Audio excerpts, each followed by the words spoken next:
once again, I'm always like, I want to hold this, I want to hold this, I want to hold this, but I'm gonna be professional. I'm gonna be profeshed.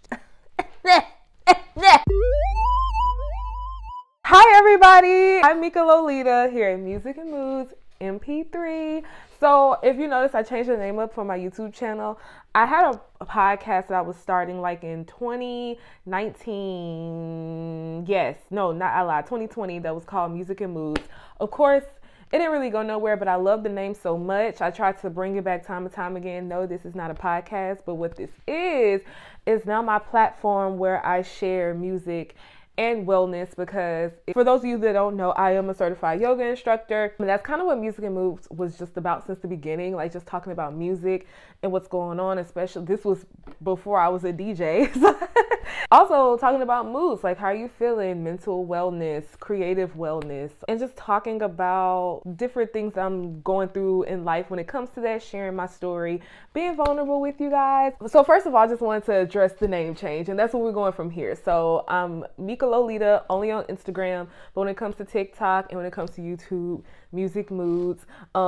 The name change is leading up to a very big project that I'm going to be doing later on this year, so I'm really excited about that. I'll be posting all of like my mixtapes, my mashups, my mixes, playlists, music thoughts, which if y'all, I really want to talk about this Drake and okay, so damn it, I did not plan on talking about this today, but bro, J. Cole, if you didn't want the smoke, boy, stay on the sidewalk if you're not a street nigga. For me personally, like so many people are, I just got right in it, but this really was bothering me. Like me and my boy, like we've been talking about this, like since all the stuff been happening, since Like That dropped, all that. First of all, Kendrick, you are my number one.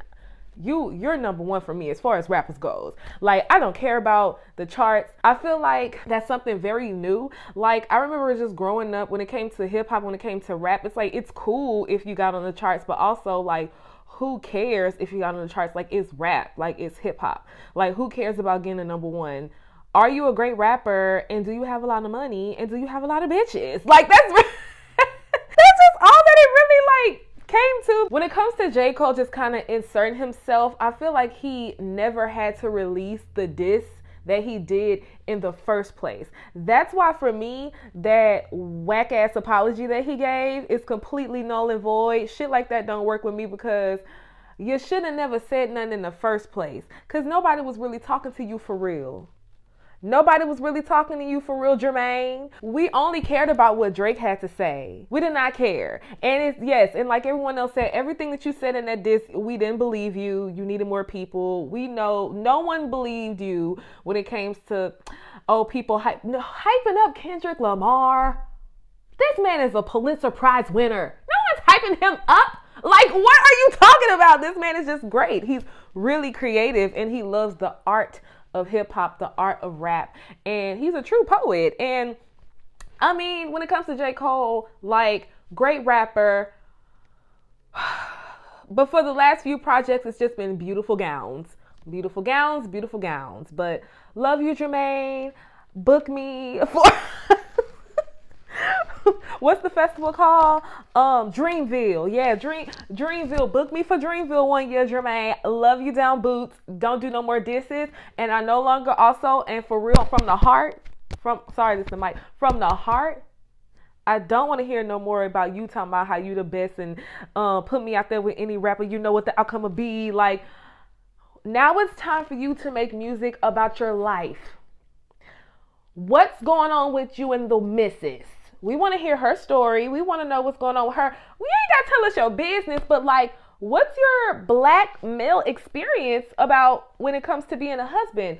So many, like, there's not enough black men who I feel like are talking about the experience of what it's like to be a husband and to be an active and present father in their children's lives. For the past, 30 years, we've only heard stories, for the most part, about black men who don't have their fathers in their lives. We hear all these stories about even women who don't have their fathers in their life. So I feel like it's important for a lot of you elder rappers, because a lot of you rappers are starting to get older, and that is beautiful. You're living.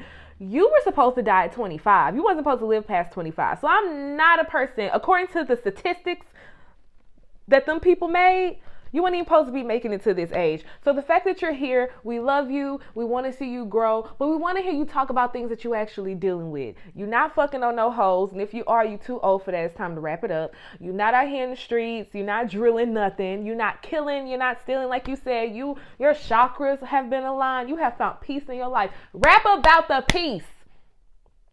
Rap about how it feels to be a dad. Rap about how it feels to be a husband.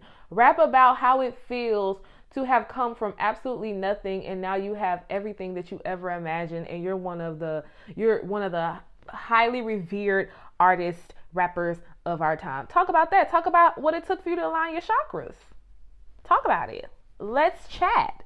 So when it comes to that, Jermaine, I mean, you look nuts. You did. Still love you. Still love you. Still love you. You look nuts. As far as Drake, Rick Ross ate you up. That was someone that I wasn't expecting to eat. Now, not saying, I know Rick Ross can rap, and I know he's hilarious. And can we talk about Tia? That's my girl. That's my girl. I'm so sorry. That is my girl. She said, I'ma get you, Will. I'ma get you. That's my dog. And I really feel like you two love each other real down, and I feel like y'all need to get back together and make it work. I'm so sorry. I usually be here for like toxic couples to like break up, block that nigga number, never talk to each other ever again in life. But I truly, truly, truly desire all in my heart for you, Rick Ross, and for Tia. Mwah. Now kiss. I want y'all to make up and be together and like be on red carpets together so bad. Y'all cuss out just the same. Y'all cuss out just alike. Like the way y'all be cussing. Rick Ross, the way when you was on your Instagram story mentioning Drake, as you was talking the whole time, I couldn't help but think of Tia and her cussing you out. Because you know you wrong as hell. You need to get that boy some damn money for prom and graduation. You know what the fuck time it is. I want y'all two to be together so bad. I said all that to say, Drake is kind of a lose-lose when it comes to rap beef. Because if you put out a good one, we're gonna all assume that you might have gotten a ghostwriter, and if you put out a bad one, then it's like, or if you don't say anything, you're a bitch. Like, so but I noticed you didn't have no bars for Meg. That was very smart of you, cause I think every rapper should be scared of Meg. I'm sorry. When she get the rapping all fast and shit on and switching up, shh, be quiet. I love it. Everyone's in the booth though. Thank you. Y'all are finally in the booth and off the motherfucking Twitter streets. Okay, keep it that way. We don't want to hear your thoughts. Don't type. Y'all grammar is always pathetic. We don't know what the hell y'all be saying. Meek Mills. Just stick to the booth. Call an engineer. Call a stew. Y'all, I know y'all probably got one in y'all house. And get to work. That's all we want to hear. And Jermaine, I think as the masses forgive you, but we got to hear a change in your subject matter when it comes to your raps here moving forward. Okay. Wow. I was not planning to come on here and talk about that. I guess this is Music and Moods. So I talk about music as I go through various moods. But what I did come on here and talk about is, I know y'all see me sitting in front of this new controller that I got blessed with. I really wanted to talk about how God has just truly came up out of nowhere and blessed my life all in the blink of an eye. It's a message I kept hearing in my head over and over again, in the blink of an eye, in the blink of an eye, in the blink of an eye. And I was just like, wow, yeah, God is so powerful. God is so mighty. Nothing is too big, to the point that like this situation that I'm worried about, this situation that I'm in the blink of an eye, God could just change it all. And I've experienced some of that, which I think is kind of like just the beginning and the tip of the iceberg for like all the amazing things that are about to start to happen to me. And I just kind of wanted to like tell this testimony because it was on my heart and spirit to do so. So For the past 2 years, I have been displaced. I have been housing vulnerable. I know. And y'all see stairs. Listen, the Lord be just making sure that his little light of his is always protected and cared for. And I thank you so much, my precious Lord. However, I've been housing vulnerable for the past 2 years. I haven't been without a roof over my head, but it's been very, very hard for me since being displaced 2 years ago and losing all of my belongings. That's a whole nother story for a whole nother day. I'll talk about it maybe if anybody watches this and be like, hey girl, you should talk about it because we want to know what happened and how can we help. I'll talk about that another day if that, whatever. I was displaced 2 years ago. I lost everything. My clothes, all my items that I had for my business. The only thing I could salvage was like one little bag and my old DJ controller. My first DJ controller was the SB3 and I loved her down. But I outgrew her very quickly because I'm a fine DJ. I'm really, really good. Like, I'm really good. I like mix on key naturally. I used to play the cello. I'll get back to that sometime soon. But like, I have a music brain. So like being a DJ comes really easy to me. And I've been growing as a DJ, but I outgrew my own controller, which was holding me back in a lot of ways because the controller I had is really good for beginners. And like, I'll put it right here. If you are interested in becoming a DJ, it is Pioneer SB3. That's my baby. I still have it. I plan to keep it. I do want to give it away, but when my heart and spirit is ready to part with my first controller. So since being displaced, I've lost everything. As you know, I have to regain everything back. That is very hard to do in Southern California when you're chasing dreams of being a DJ. So of course, things like having to upgrade your equipment and carry equipment around becomes very hard when you're having to move around, and sometimes even like you're staying somewhere but you keeping everything in your car. I'm just being very transparent, like fuck it. Well, I have a celebrity that I have been DJing for lately. I don't want to say their name. It'll probably come out soon. I don't know. We'll see. My SB3 just wasn't going to do the job. I asked my partner, I said, hey, can you ask your homeboy if I can borrow his DJ controller for this gig because I'll be on set and I need something like that has a better sound card, more like options for mixing. And he was just like, sure. Now, if you don't know, DJs borrow DJs equipment all the time. It's like not that big of a deal unless you make it a big of a deal, but for the most part, like DJs know how to, like DJs, whether it's a DJ that I like or not, we some real down people, okay? Like, we be like community, all right? So I asked him if I could borrow his controller, and he said yes. And I'm hearing the word slow down right now, so okay. Because I need to make sure I get out the testimony. I'm just really hyped up right now, and I feel really good because this has opened up a lot for me. Like, I have been so inspired since God blessed me with this new controller. And how he did it was, I asked him for it. I asked him if I could borrow it for the 2 days while I'll be shooting. He said, sure. My partner went to go pick it up. The last day of filming, I'm waking up and I'm about to start getting ready. We're both getting ready for the day. He putting on socks. As he put on his socks, I'm in bed, rubbing my eye, yawning, being like, okay, what to do next? Do I brush my teeth first or do I eat? You know. And he goes, oh, by the way, he said you can have this controller. Excuse me? He said, what now? He said, yeah, he said you can have the controller, you know. Like, but the thing is, I'm so used to being in a state of worry. You want to know what my response was? Is he about to kill himself or something? Like, and he's giving away all his prized possessions? God, what? That don't even make no sense. This person, he knows that, and shout out to Anthony. He knows, like, he's like, this girl is doing this professionally. I don't use this thing. She could just have it. And I was just so in shock because something that I had been worrying about. How, God, how? In the blink of an eye, God said, here.